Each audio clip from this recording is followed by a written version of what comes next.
Hey, you're watching the review Sanctum, where everything and anything may be reviewed. I'm Mark Rodriguez here, and with me is... Joopy Chan, also known as Ninja Joopy, or you can call me Wendy. Hey guys! Yep, and right now we're going to be talking about the new Mortal Kombat 2 movie. It's the opening weekend, because we just saw it last night, Friday. So, yes, pretty new. If you guys want to avoid any spoilers and stuff like that, just watch out for the review, because we're going to be going like in there with the spoilers. So maybe hold off on that if you haven't seen the movie just yet.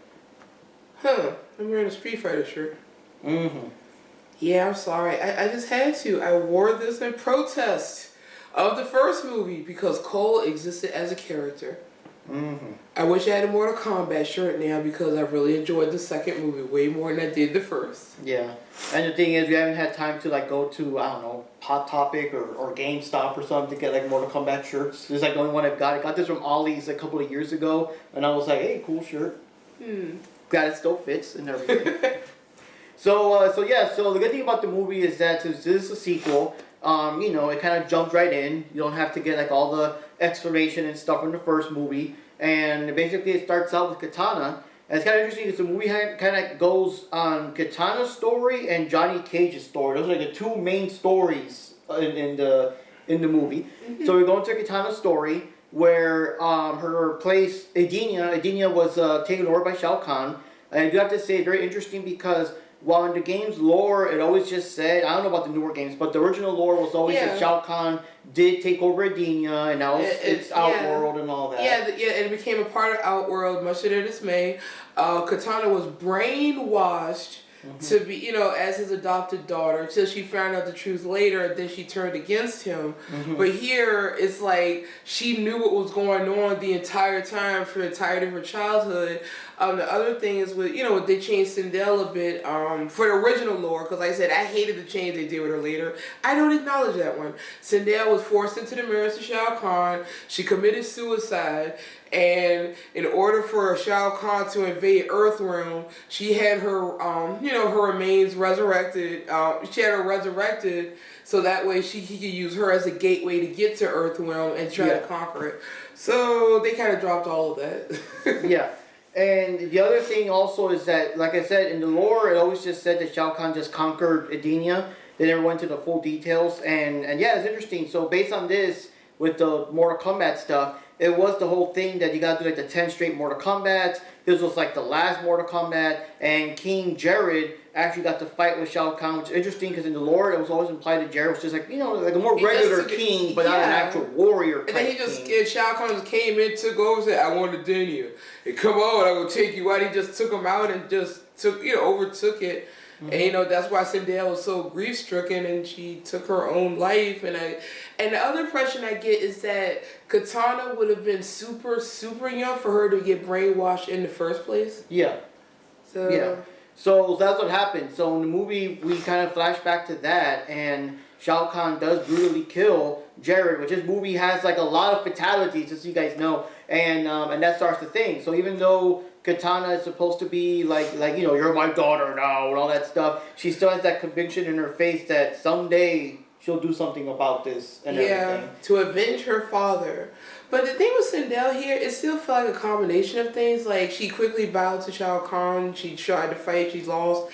But was Sindel all for Shao Kahn? Like how in the newer version of her character is? Or is it still kind of based around the earlier way her character was? I think it's the earlier way because, she had no choice in the matter.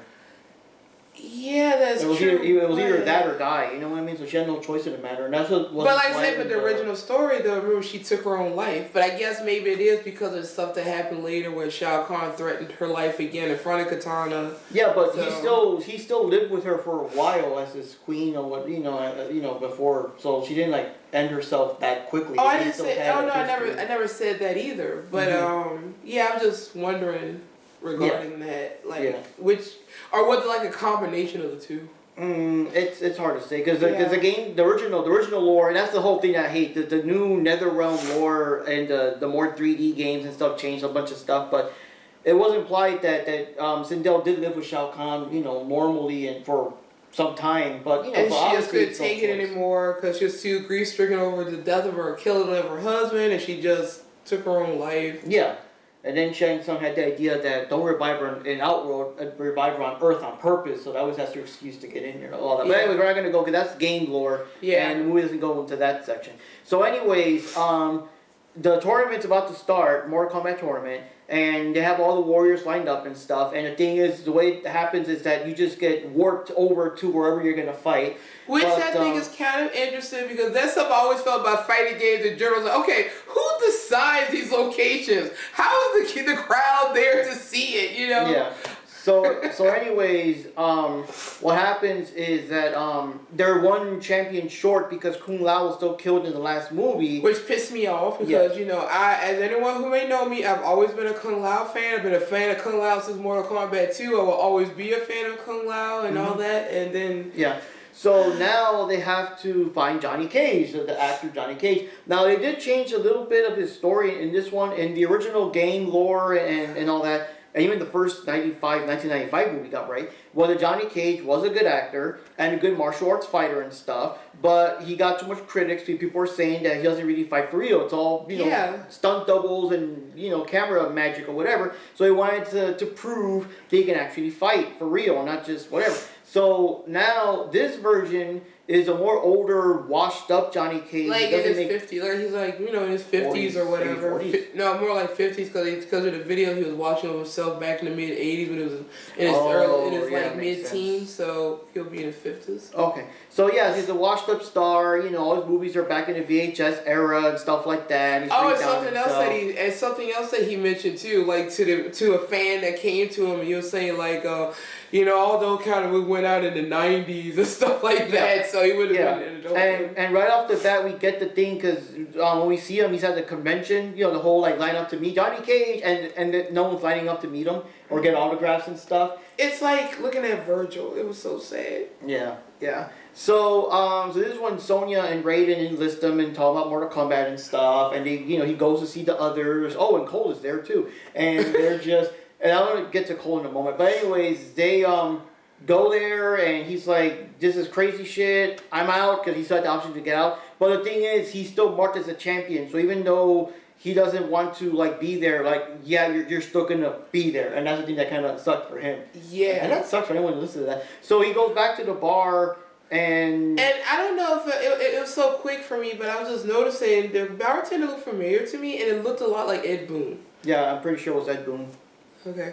So yeah, he's in the bar and stuff, and the tournament begins. And what sucks is that Johnny Cage just gets warped away again. He does want no part in this. And he doesn't have his Arcana or whatever, so he's not prepared in that way either. And he has to face Katana. And good fight and everything. All the fights were pretty awesome here. But luckily Katana, because she's not evil, whatever. She spared him. Yeah, she spared him and stuff. And I love it because he was like, finish him.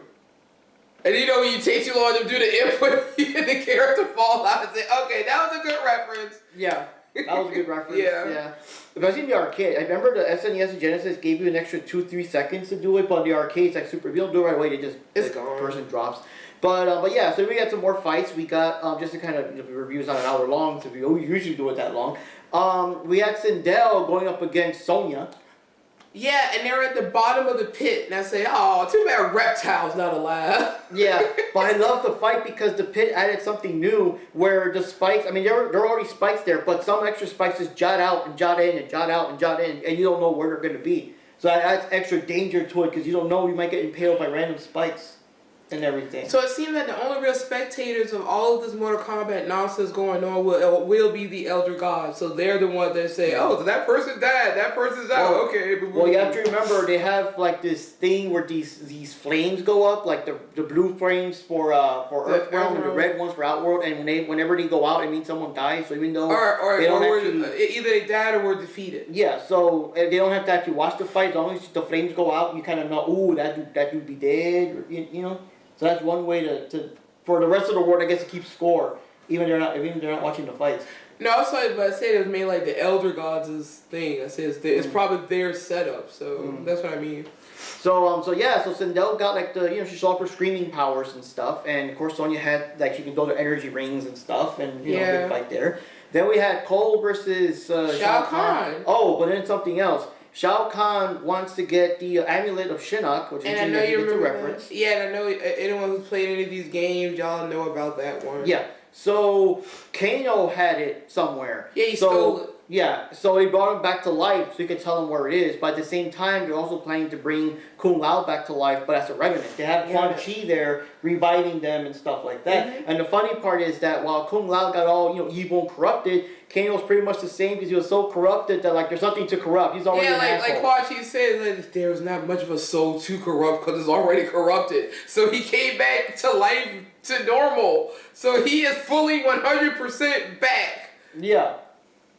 And Kano was like, ha loophole, yeah, Yeah, Kano was the best part of the movie. He was the best part of the movie.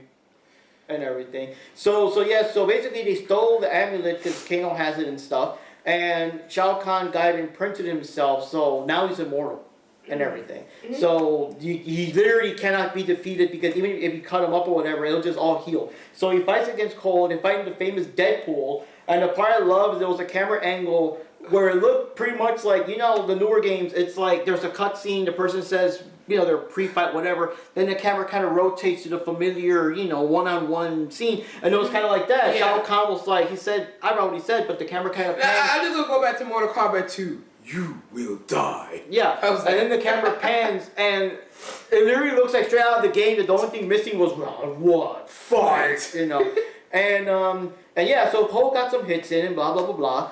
And technically speaking, he would have killed Shao Kahn. He just slapped him across the throat and stuff, but then, healed. And, and Cole went out. Yeah, he smashed him with his hammer and then slid him into the Deadpool. And I was like, I was so devastated at the loss of Cole. They were like, oh no, not Cole. Whatever will we do without our hero? Yeah.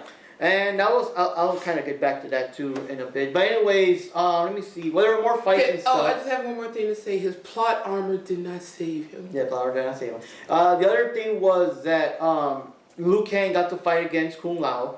And Kung Lao's corrupted now. And where they fought, it was that stage in Mortal Kombat 2 with the weird, like It's the warp. It's the warp thing that takes you to Outworld.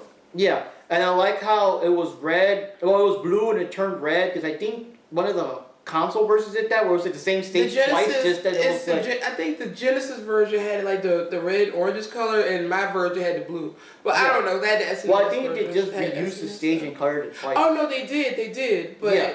So that's a reference to that. You got I know. I remember. It's like he's just trying to remember from back then because he had the games back then. Yeah. So Kung Lao also arrived at the where the good guys hang out, and he slit Raiden's throat, and of course Raiden's a god, he's still alive, but like barely hanging on. Oh, because the thing is, they needed the power of a god to activate the amulet, and of course Raiden's a god, so that's what happened. And I guess once Raiden dies, not only can the hero no longer warp back and forth or whatever, but also like now nothing can stop Shao Kahn. Yeah. And that kind of stuff. So because the elder gods are useless. Yes.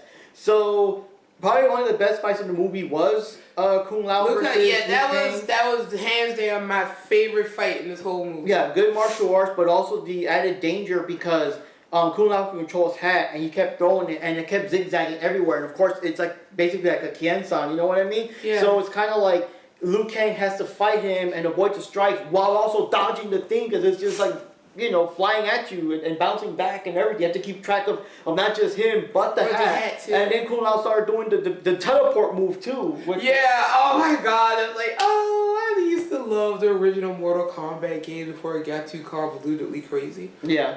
Now, what was surprising though is that Shao Kahn himself fought a lot in the tournament matches, so being like the final boss. And all that. Yeah, because we didn't have a Kintaro. Yeah. And a Shang Tsung to fight in the tournament. Yeah. Or other enemies, they could have brought back Nintendo. Well, they wouldn't have killed off everybody in the first movie. Yeah, but they had Quan Chi there to bring them back. I don't know.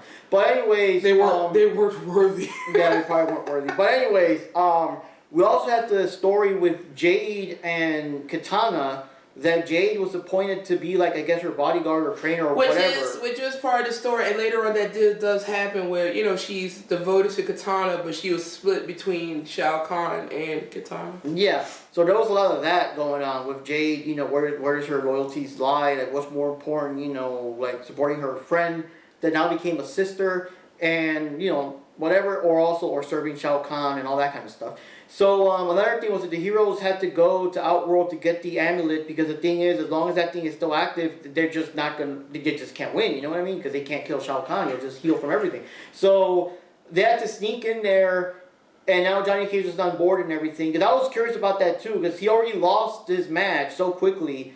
And at the near the first half of the movie or something, first 20, 30 minutes of the movie. So I'm thinking, okay, so he's already out of the tournament. What's he gonna do now? So that gave him an excuse to do more things. So they went to Outworld. They had to go to a place that was unprotected, that was part of the Tarkatan area. They went into Baraka. And it didn't look like a Halloween store mask. Yeah, and it was kind of funny because Liu Kang wanted to challenge him. Baraka didn't care. Johnny Cage started trash talking and stuff to get him to fight, but the thing is, since he was doing the trash talk, he's like, yeah, I'm fighting. Well, not Liu Kang, I'm fighting you. Like, wait, but I'm my dad. Yeah, pretty much. I just hate the way the other three were acting about this. This is a serious situation. They should be encouraging him, say, come on, man, you gotta do your best. You gotta go out there. Yeah, you probably gonna die. Yeah. I mean, jeez, is there no point of urgency? See, that bugged me. Yeah, but it was just... I mean, it was funny, but the situation didn't... I'm sorry, never mind. That's one of the little things that bothered me with stuff like that. Little things like that. Yeah. But Johnny Cage, the way they talked in the beginning, the fate of the world depends on us. Oh yeah, you probably want to die. Well, I mean, at this point, he already lost the tournament anyway, so whatever he does doesn't matter tournament-wise. But anyways, yeah, he has a good fight. Martial arts, showing off his actual skills and stuff. I'm sorry, Mark. I have to interrupt you again. But they were already warned by Katana about the amulet and what it's doing for Shao Kahn, and how they can't defeat him unless they, get it back and all that, and others, find it and all that stuff. Mm-hmm.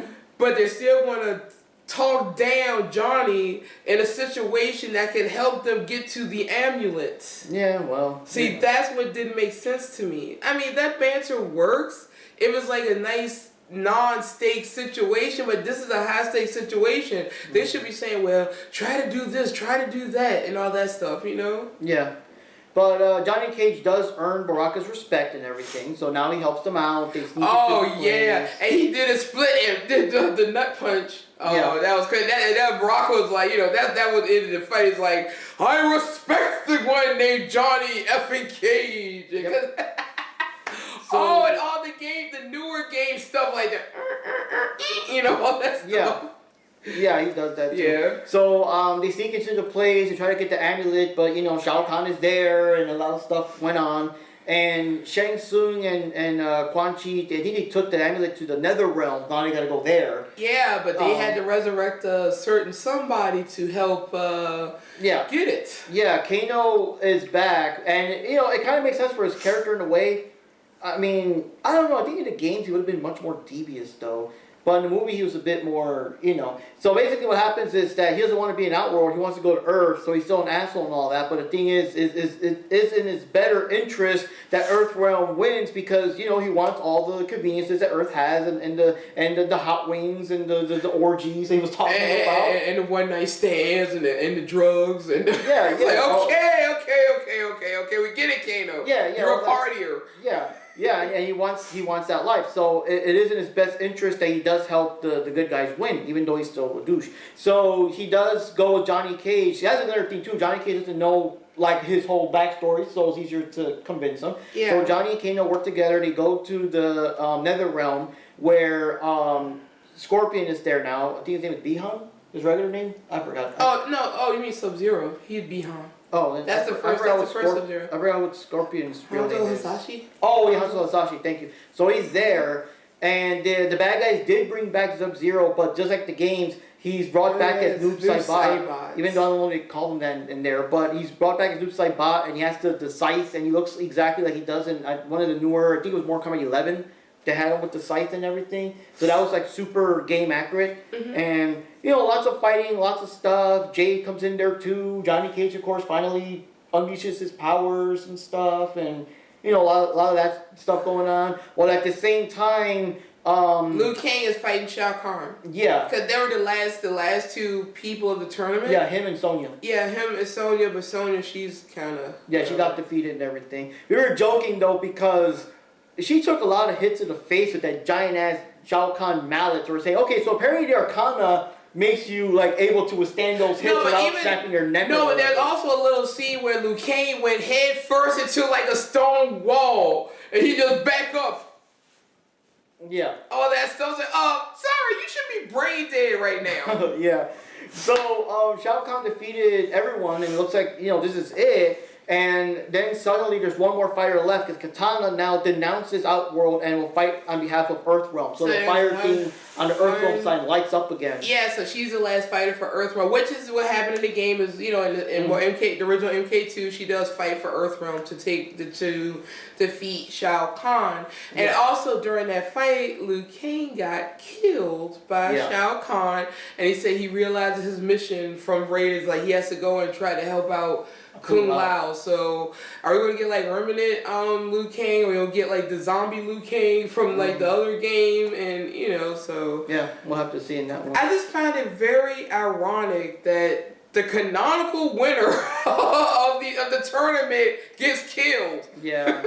But anyways, at the same time, Shang Tsung's trying to kill Raiden because he's still like he's in bad shape, got his neck still slit and all that stuff. So and again, Katana's fighting a losing battle because again, nothing can really hurt Shao Kahn. But so thankfully, because like I said, you have Jade who decided to help out with Katana. She went to the Nether Realm to try to help with the amulet situation, and then met up with Kano and met up with Johnny Cage and the real Scorpion. Yeah. And because they went to Hiffle to get Scorpion to get Hanzo's help, and he took them as a guide to the Nether Realm, and they were fighting new Cybot, and he had the amulet, so all three of them were fighting together. All of them were fighting together to mess up with the amulet. So when they destroyed the amulet, that helped Katana. So it all happened at the same time. Yeah, and then Raiden also got his powers back too. So that just in time because Shang Tsung was entered his temple to take him out. I still want to see Boraicho.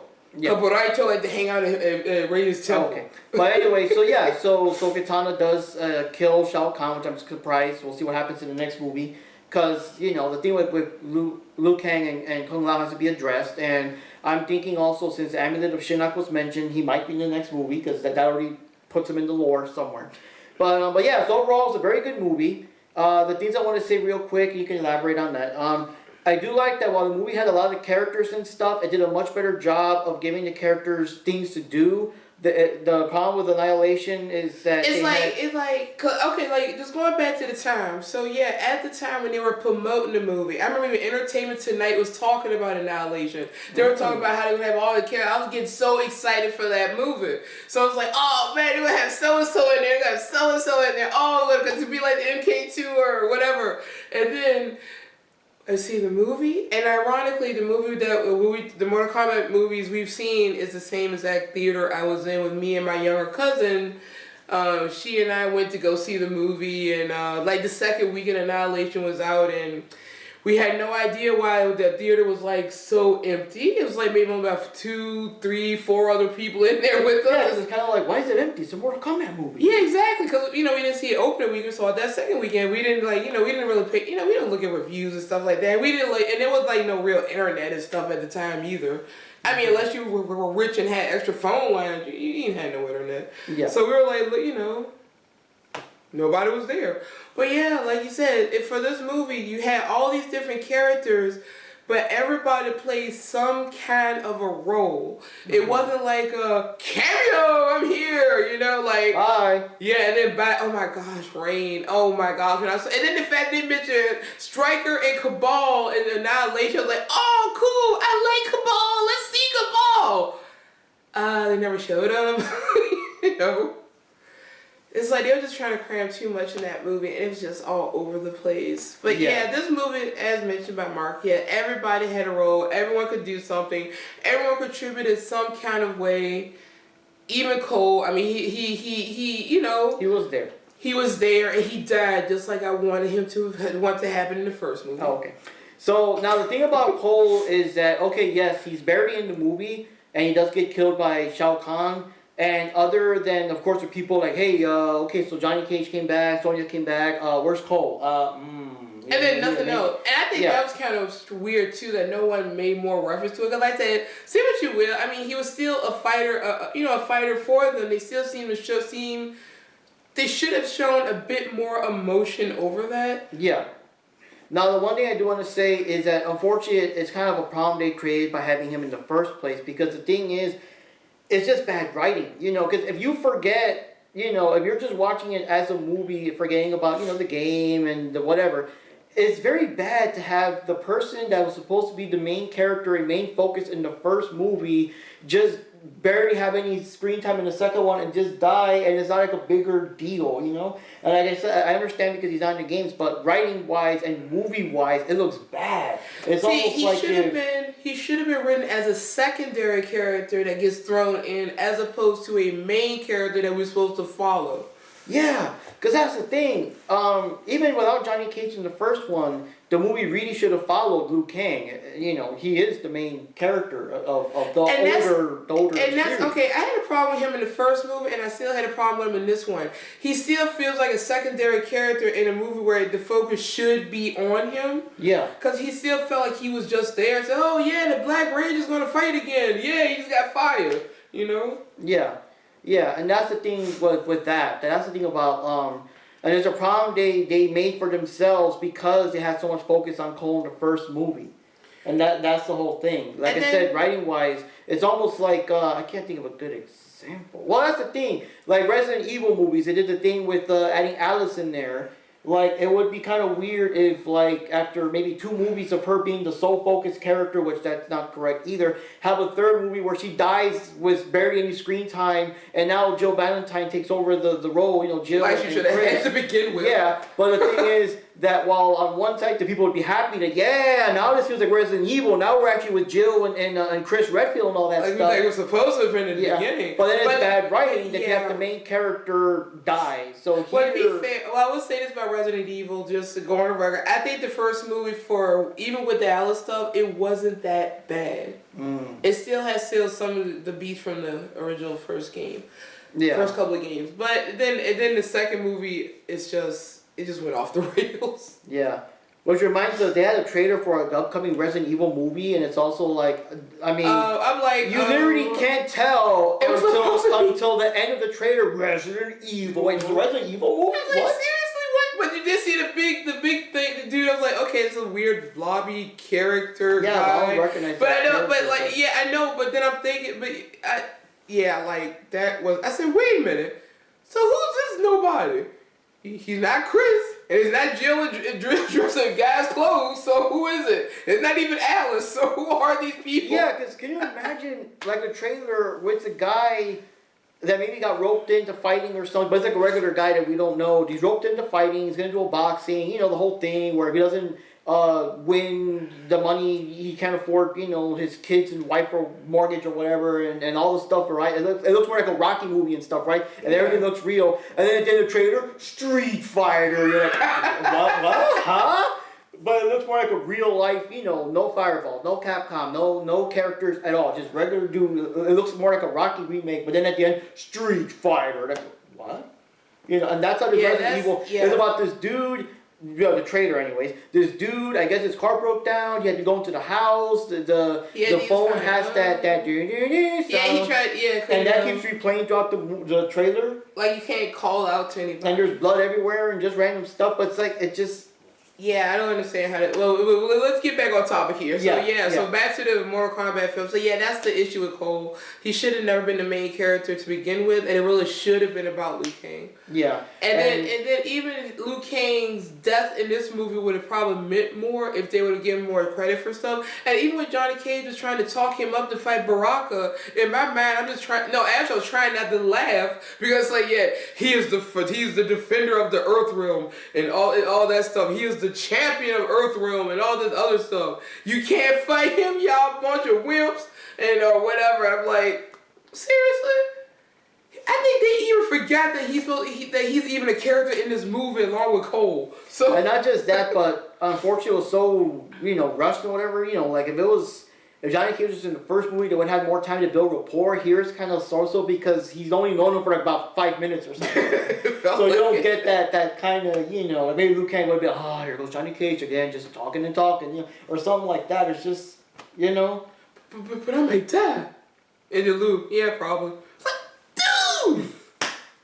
Yeah. So anyways, good. You know, it was a good movie. Lots of references to the games. They got actual fatalities and blood and guts and everything. You know, all the characters had stuff to do, so it wasn't too packed with characters. And it did actually tie up some things. So, like I said, the whole Scorpion versus Sub-Zero thing has technically been resolved. Katana, well, even though they put Katana in this movie, you know, that whole situation been resolved. So Shao Kahn is no longer the main villain. But as mentioned, Shang Tsung is still around. And Cole probably will be back for the next film if they could get what's left of his body somehow. Yo, I'm sorry, they can't bring him back. They put him in the his body was in the Deadpool.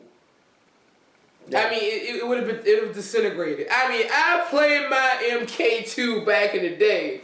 You turn into bone, then you disintegrate. Yeah. But yeah, so they actually captured Quan Chi, and they're going to use him to bring some of the others back. That's what they were going to use him for. Yeah.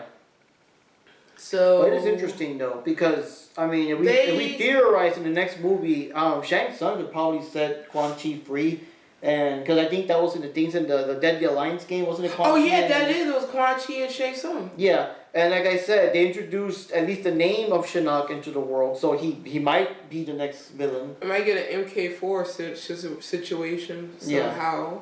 But yeah, I don't see how they can bring Cole back at all. There's just nothing they can really do. I feel bad for like the actor, so it's not his fault, you know, that they cast him like that, like a made up character, you know. Oh, here's the other thing he was saying, he was trying to give Johnny Cage that talk at the beginning. I just wanted to laugh in his face. He said, I say goodbye to my family. They know what's at stake and all this. I don't know what he said, but it's some nonsense like that. It's some nonsense like that. I just.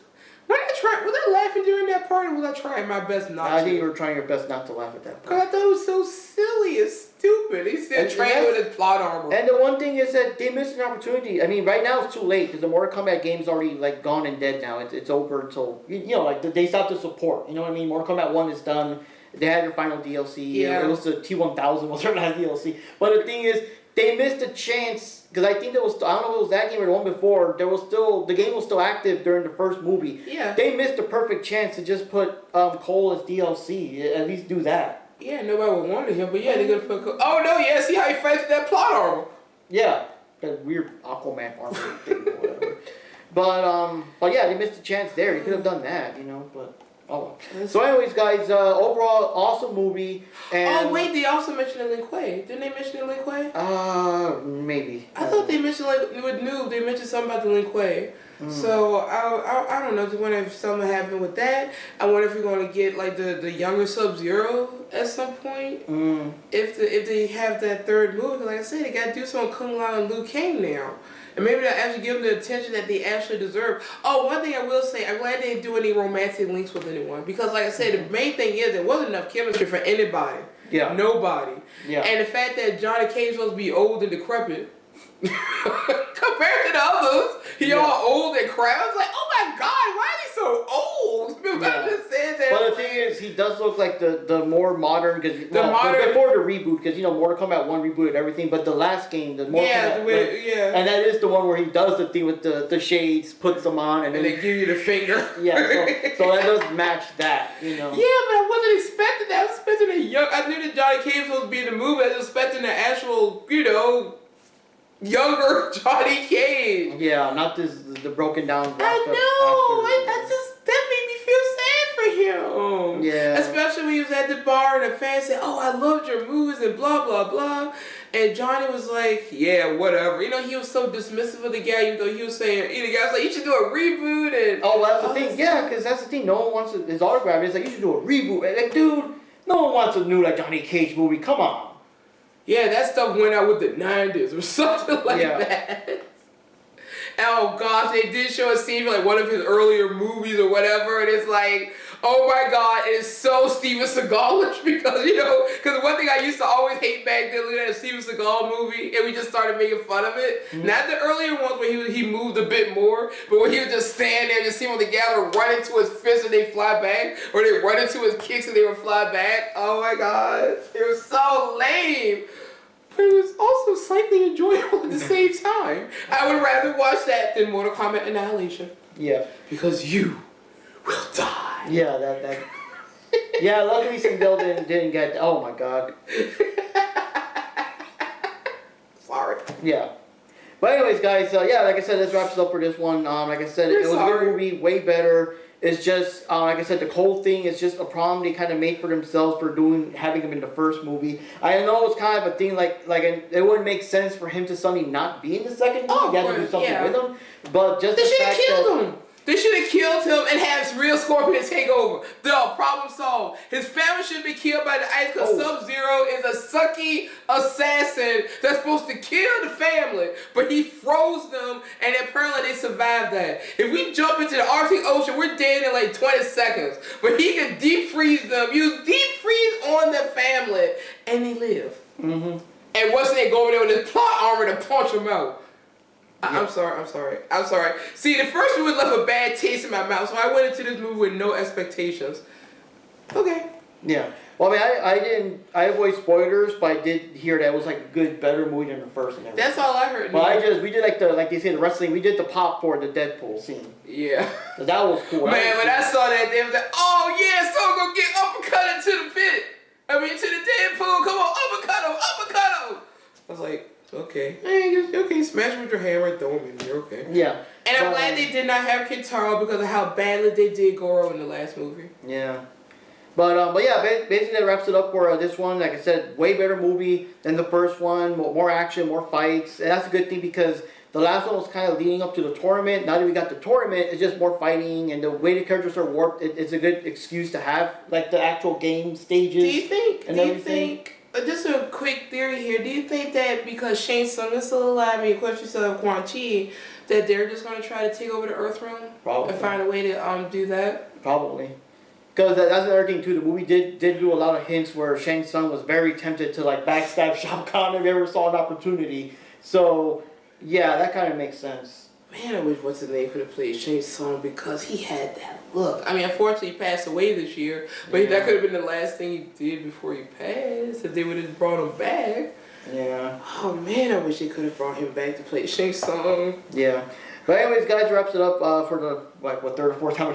We're sorry. There was just a lot to say about this movie. Yeah, there's a lot to say. Yeah. But yeah, you guys are definitely gonna love it. It's a pretty awesome movie, and it's basically like, I guess with all the characters, it's like Annihilation done right. Like having characters, but having everyone have something to do, be part of the story, have their role and their importance, and not like, hey, I'm Sub-Zero's brother from Mortal Kombat 3. Hey, I'm in the movie. Bye. You know, just like Nightwolf just came in. Do your animality. Bye. Yeah, I'm here to give you your 3 tests you must take. You're only going to get half of one. Yep, I'm already in the movie. Bye. You know, like. You will not see me again, Liu Kang. You are Earth's greatest warrior. Mm-hmm. Sap into your animality. Yeah. Thank you, there were no animalities. No banalities. No friendship. Okay. I like Johnny Cage's friendship in the 95 movie. Mm-hmm. While also just killing him. So that was awesome. Oh, that was awesome. Okay. So yeah, see you next time, guys. It's Mark Rodriguez signing off. And this is whoever I am signing off. Oh. Yep. And I just got one other thing to say. We just want to say thank you for joining us through this terrible journey of Mortal Kombat. This second movie is much better, and they did a newer version of that Mortal Kombat theme for this movie with the characters from that this was movie. awesome. Yeah, it was still a little off because of how they did the. It's just me because I'm a music person, so in some places it sounded a bit off, but it's all right. Yeah. And I still want to go back and watch the 95 movies. I'm in the mood for it now. Okay. So this has been a review Sanctum where anything can be reviewed, and see you next time.